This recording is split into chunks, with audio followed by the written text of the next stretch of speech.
Well, I want to apologize. Last time Gerry spoke, I didn't introduce him properly. I just said, hey, here's Gerry, everybody.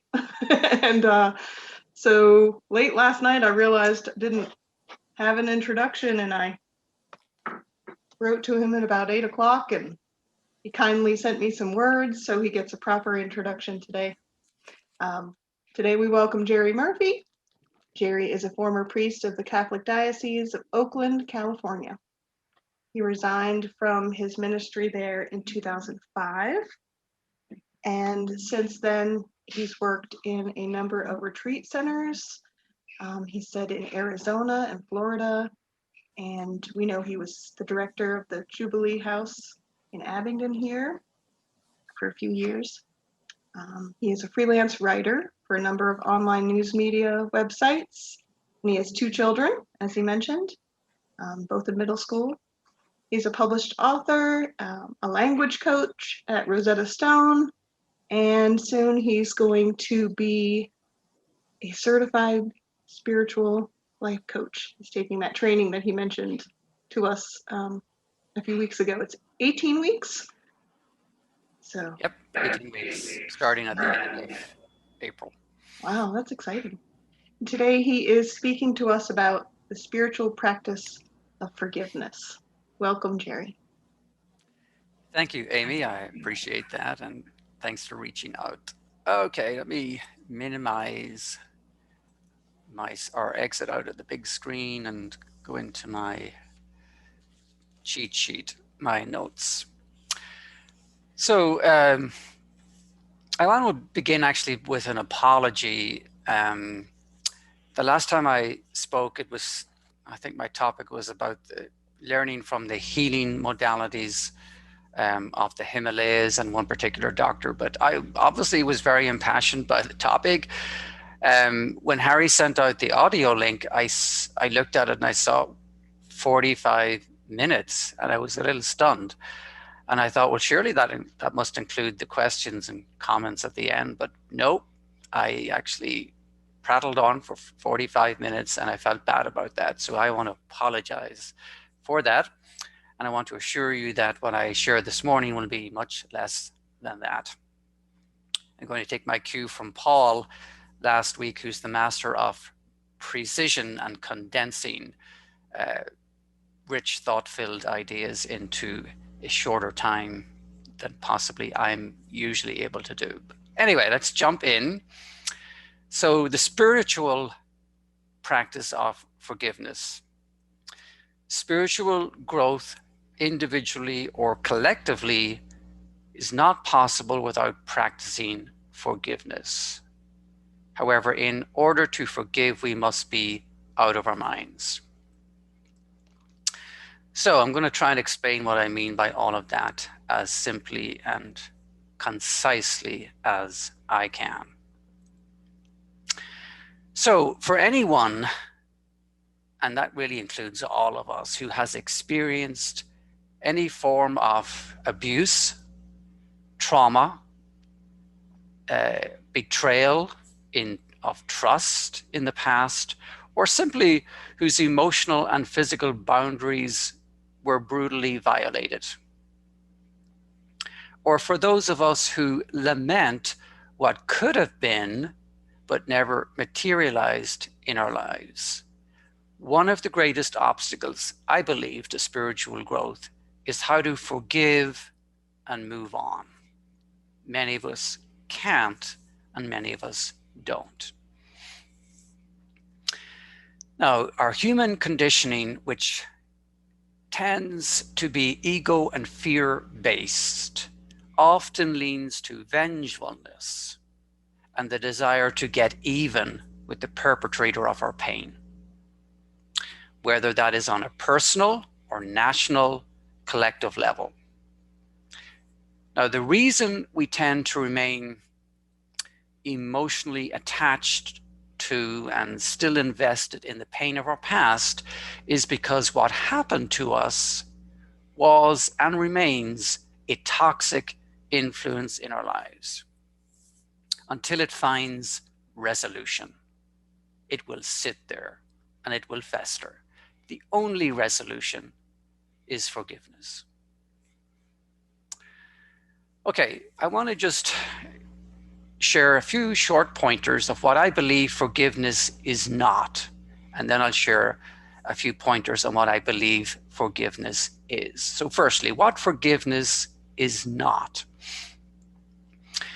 It's not letting someone who has hurt, abused, or betrayed your trust off the hook so that they are not held morally responsible for their actions.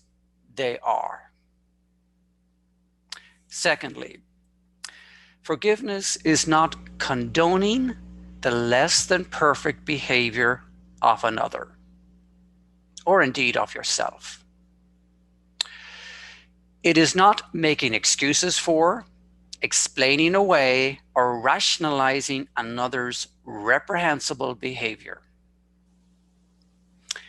And it's definitely not moving on with your life as if what happened has magically resolved itself. And why dwell on the past? It serves no purpose. That's only true if you've deeply and fully processed what happened to you. If you haven't, you're deluding yourself and unconsciously attracting more of the same. Okay, those are my short pointers on what I believe forgiveness is not. And this is what I believe forgiveness is. Firstly, fully acknowledging and owning what happened to you. Naming who or what left you feeling deeply hurt or emotionally wounded. Secondly, forgiveness is fully feeling and in time releasing everything that you experienced on an emotional, physical, mental, and spiritual level. In other words, surrendering to the hurt, the loss, the pain, and the disappointment of the past.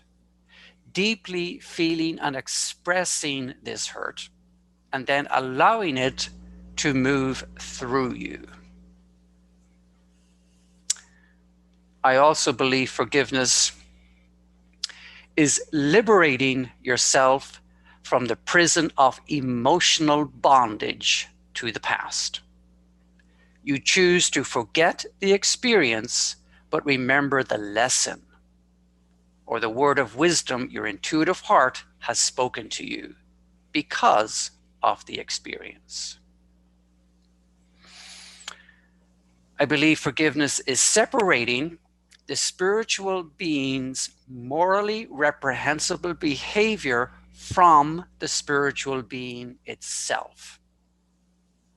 I think Gandhi was the one who said, put it differently, he simply said, hate the sin, but love the sinner.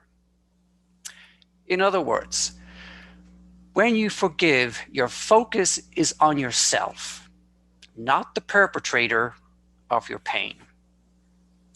You evolve to the point where you can release and let go of your painful past, while allowing the karmic chips to fall where they will for the perpetrator of your pain. This is their karmic journey. It's not yours. You are no longer a prisoner in emotional bondage. Simply put, forgiveness is not a gift you give to another person. It's a gift you give to yourself, and it's liberating. Okay, so what do I mean by we need to be out of our minds to forgive? I mean that we literally cannot think our way to forgiveness. Forgiveness is only possible when we unite with consciousness, when we are perfectly aligned with the intuitive wisdom of our heart, when we are in loving communion with our heart chakra. That's how I understand it in spiritual terms. Because, most of us, and I am probably one of the most guilty here, most of us are thinkaholics. We often only express what we think about our feelings rather than expressing what we are actually and truly feeling. Feelings, when truly and deeply felt, are the language of the soul. They're communicating intuitive messages to us of how we are aligned or misaligned with our soul or higher self. So that's what I mean by that forgiveness being only possible when we are out of our minds.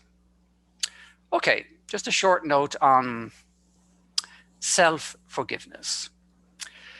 So for those of us who were raised in a Christian denomination, we all learned the Our Father. And you know the line from the Our Father, forgive us our trespasses as we forgive those who trespass against us. So I think a popular interpretation of that particular verse is that we can only expect God to forgive us our transgressions when we are willing to actively forgive others. I have a different take on that line. Firstly, my sense or interpretation or expanded idea of that particular verse is that God, divine consciousness, source of being, what Buddha consciousness, Christ consciousness, whatever you might want to call that higher loving intelligence that infuses everything in life and creation, will only be able to consider that idea of a source of being is not in need to forgive us for anything. We simply need to learn from our misguided intentions and mistakes. If we learn, then we open the way for continued spiritual growth and evolution. And secondly, my take on the Our Father verse, or a different spin on it, if you will, we will be able to consider forgiving another or a time in our life when we were deeply hurt, disappointed, or betrayed only when we have shown forgiveness to ourselves. To self-forgive means to love and accept ourselves unconditionally. No matter what has happened to us, what danger we may have consciously or unconsciously put ourselves in, we are lovable and forgivable just as we are, no matter what we have done or failed to do. Bottom line, we can't give to another what we haven't fully and unconditionally given to ourselves. So I'm going to conclude with a quote that I took from, this was taken from, I don't know if any of you have read Donald Neil Walsh's series, which came out, I don't know, 20, 25 years ago, Conversations with God. And he had a 3-volume set. And then a few years later, he wrote a 4th volume. And they're not really what you would call strictly channeled messages as such, but he was in some sort of very inspired place when he wrote these conversations with God and got very extensive, profoundly wise answers. So somewhere in book 4 toward the end, the topic of forgiveness does come up. And I wanted just to quote what came through to him in that particular place. So let me go to where that is on my Kindle. I'm just going to quote it for you, and then I'll sign out of my little talk and we can open it up for comments and questions. But this is what came up toward the end of his book on the topic of forgiveness. It simply says, "You would forgive no one and nothing ever again out of knowing that forgiveness is neither necessary nor natural for humans who are aware that they are awake. You would clearly see that holding an idea that there is a need for forgiveness means holding an idea that an injury has occurred. And as a human who is awake, you would be aware that injury is not possible in the experience of divinity, which is who you are. You would therefore replace forgiveness with understanding in your interactions with others, which would naturally lead to compassion for others as you experience a full realization of the pain, anger, or sadness they must have felt at such a high level as to cause them to abandon their true nature and behave as they did. Namaste. I am finished. Thank you for your time and attention.